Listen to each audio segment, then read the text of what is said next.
Esta presentación parte de una reflexión sobre las diferencias entre el ensayo, algo muy común y muy importante en la reflexión sobre la política, y la tesis doctoral, que en nuestro caso representa el objetivo del programa que estamos desarrollando y de nuestra formación como investigadores independientes.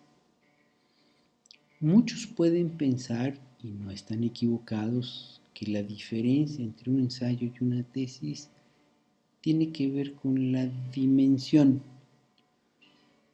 El ensayo se presume suele ser breve, mientras la tesis es un extenso informe de investigación. No, esta no es la única diferencia. En realidad, ni siquiera es la más importante. Pueden existir ensayos que tengan la extensión de una tesis y tesis que puedan ser tanto o más breves que un ensayo. El ensayo es un texto en el que el autor expone su opinión subjetiva respecto de un tema determinado. Por supuesto, puede haber ensayos muy diversos dependiendo de las materias que se abordan en ellos. La tesis, en cambio, es un reporte escrito de los resultados de una investigación elaborada con objetividad.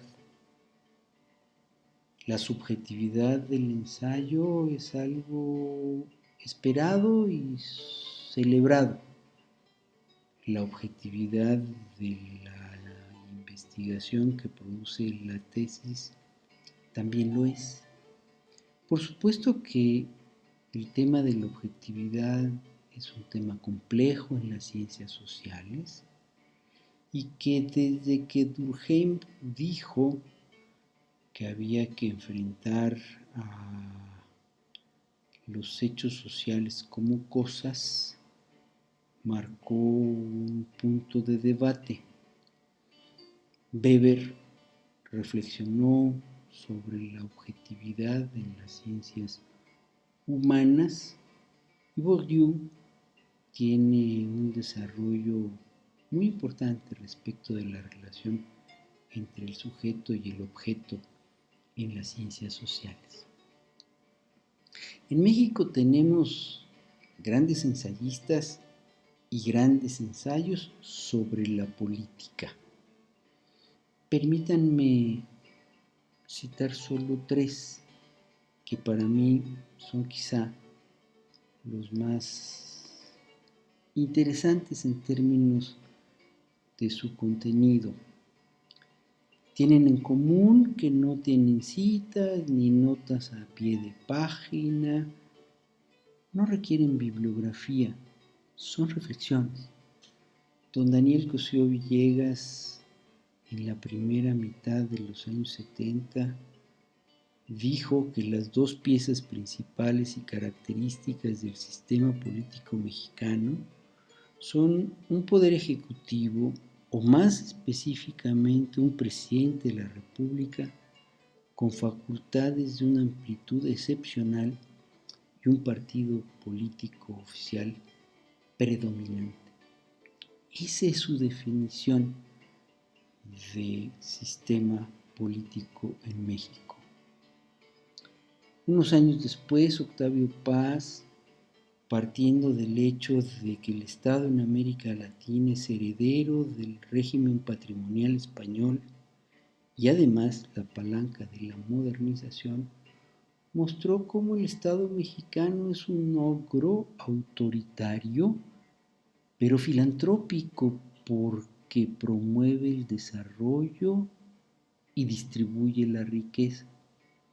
Finalmente, José Woldenberg hace una narrativa precisa y específica de cómo empezó la transición a la democracia y cómo a la primera década del siglo XXI llegó a consolidarse. Sobre política mexicana también hay algunas tesis de investigación muy importantes. Javier García Diego obtuvo el doctorado en Historia en el Centro de Estudios Históricos con una tesis en la que analizó los movimientos contrarrevolucionarios en Michoacán, encabezados por Chávez García, en la Huasteca Potosina por Peláez, por los chingueros de Chiapas, por grupos soberanistas en Oaxaca, por Félix Díaz, el sobrino de Porfirio Díaz, que en Veracruz encabezó la contrarrevolución, y por Almazán, que en Nuevo León también encabezó movimientos antirrevolucionarios. En su tesis de maestría en el Centro de Estudios Internacionales, maestría en Ciencia Política, Juan Molinar abordó el complejo caso de un sistema autoritario con fachada democrática, pero que no dejaba de tener elecciones. Finalmente, Fernando Escalante, doctor en Ciencias Social con especialidad en Sociología, también por el Colegio de México, trabajó lo que él llama una reconstrucción de la moral pública.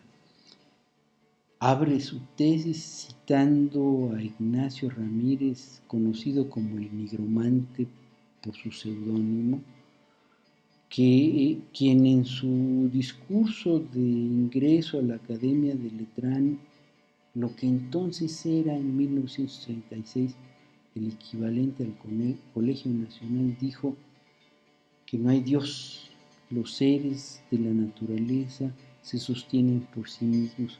Y cuando terminó su alocución le preguntaron qué es lo que más le gustaba de México, y dijo que el puerto de Veracruz.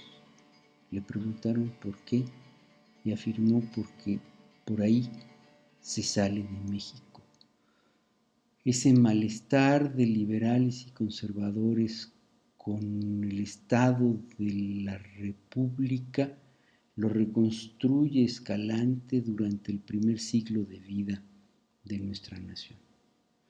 Los ensayos nos dan perspectiva analítica, porque normalmente son reflexiones lúcidas de los autores, nos dan argumentos para debatir sobre los temas que abordan. Las tesis, en cambio, nos dan información, revisan la bibliografía. No hay un solo libro, un solo artículo que trate la temática abordada en la tesis que no sea analizada o analizado por su autor. Y al final nos llenan de propuestas, ya sea de propuestas de solución a los problemas que encaran con la investigación, o bien de propuestas de agenda de investigación futura para profundizar en el conocimiento académico del tema que han abordado. Pero la gran diferencia entre el ensayo y la tesis tiene que ver con la pregunta que se ha planteado para iniciar la construcción del texto. El ensayista conoce la respuesta de su pregunta. Debe investigar sin duda, pero no está obligado a citar fuentes, ni está obligado a largos y detallados pies de página donde se demuestre la polémica que hay sobre una u otra tesis de las que aborda. le basta con señalar a los autores y explicitar su opinión respecto de lo que han dicho sus antecesores. El investigador, cuando hace una tesis, parte de una pregunta cuya respuesta no conoce.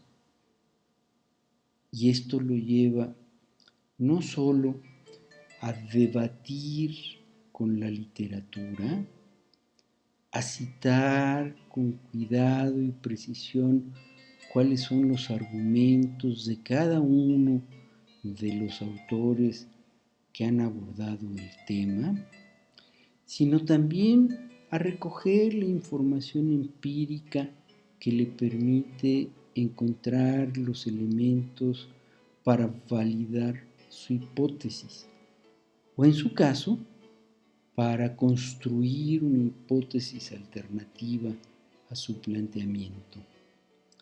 Esa es la gran diferencia entre un ensayo y una tesis. El investigador debe mostrarnos la respuesta a una pregunta que para él es totalmente desconocida al inicio de su trabajo de investigación. Muchas gracias por su atención.